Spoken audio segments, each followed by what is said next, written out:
حمید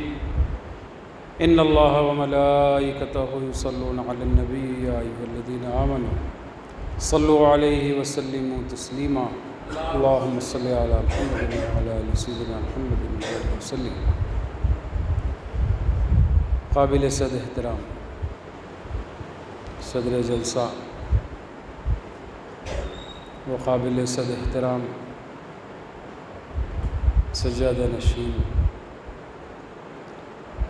و دیگر شہزادگان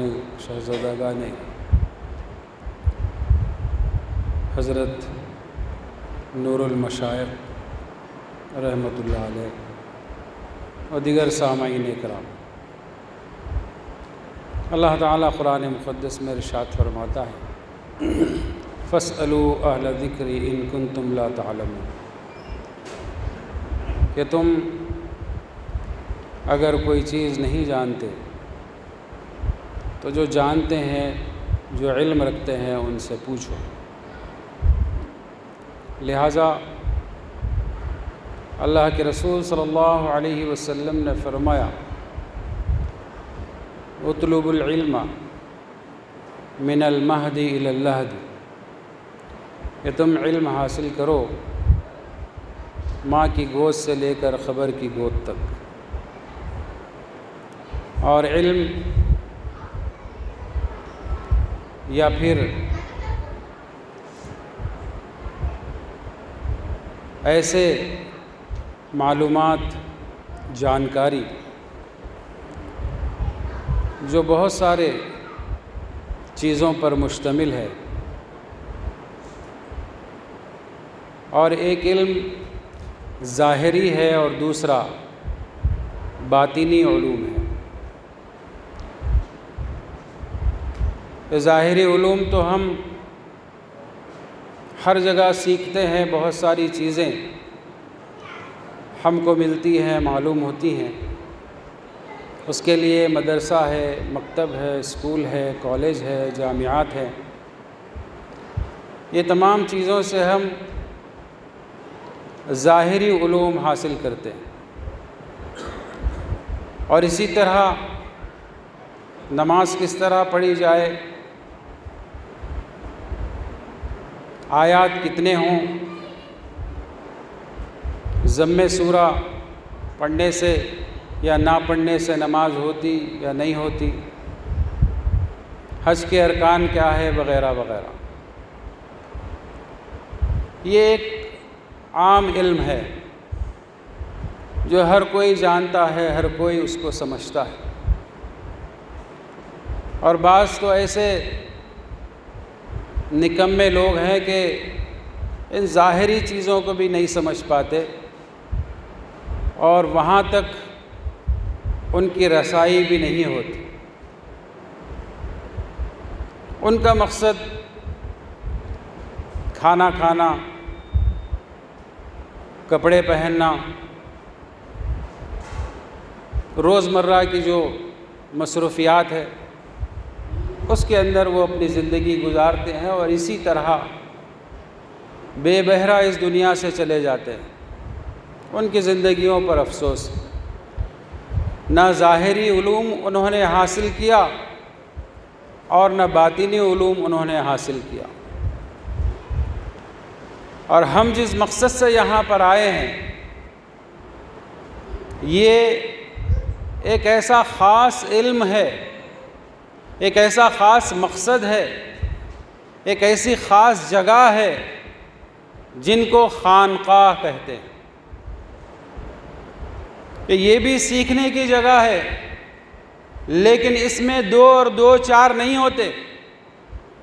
اس کے اندر آپ کو کوئی سماجی علوم نہیں سکھائے جاتے، طب کی کوئی باتیں نہیں سکھائی جاتی، اس کے اندر دنیاوی علوم نہیں سکھائے جاتے، سائنس یا دوسرے۔ یہاں پر وہ علوم سکھائے جاتے ہیں جس کی کائنات کو سخت ضرورت ہے، لیکن اتنی ہی یہ خانقاہیں اس دنیا میں کم ہے، اور جہاں ہیں ان خانقاہوں کا اللہ ہی مالک ہے۔ لیکن آپ جس خانقاہ سے واقف ہیں اور جس خانقاہ میں آپ نے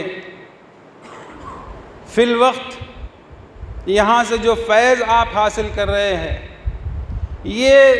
لاکھوں میں ایک ہے۔ اس کی وجہ یہ ہے کہ یہاں پر ظاہری علوم پر بات نہیں ہوتی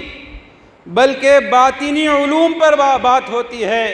وہ چیز جو سادہ آنکھوں سے آپ دیکھ سکتے ہیں ان چیزوں کے بارے میں بات نہیں ہوتی بلکہ وہ چیزوں کے بارے میں بات ہوتی ہے جو آپ نہیں دیکھ سکتے اور جس کو دکھانا ان حضرات کا کام ہے۔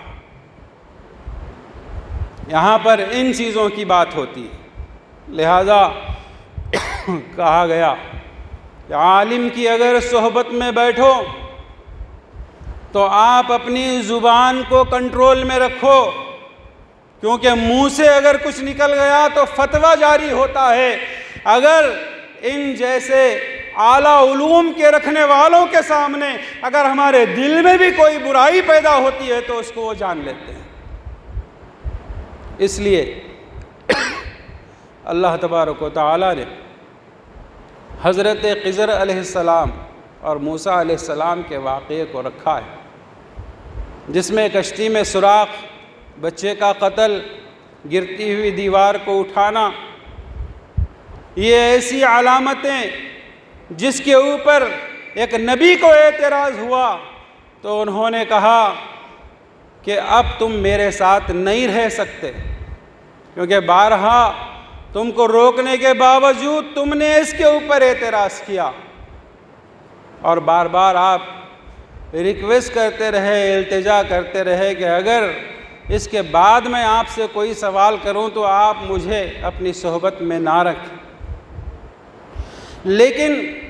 ظاہری چیز دیکھنے والی آنکھیں یا دل یا فکر اس کے اوپر صبر نہیں کر سکتا، لہذا وہ وقت بھی آیا جدائی کا اور جدا ہو گئے، اور کیا کیا باتیں تھیں جو ظاہر ہونا تھا یا دنیا والوں کو بتانا تھا اس سے دنیا والے بھی محروم ہو گئے۔ لیکن جو باتیں دنیا والوں کے سامنے آئیں، جس کو حضرت خضر علیہ السلام نے بتا دیا کہ یہ باتیں، یہ وجوہات تھی اس کی۔ یہاں کا معاملہ بھی ایسا ہی ہے، اس کو معمولی چیز مت سمجھو، ظاہری چیز مت سمجھو، بلکہ ایک ایسے اعلیٰ علوم کی طرف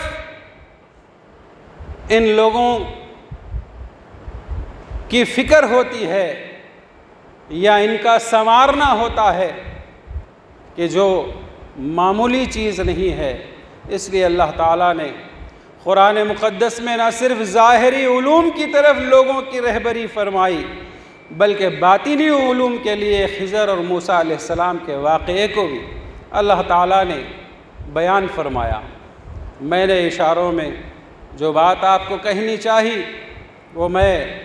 شاید آپ تک پہنچا سکا یا نہیں۔ اللہ تعالیٰ ہم تمام کو توفیق عطا فرمائے۔ وما توفیقی الا باللہ والحمد للہ رب العالمین۔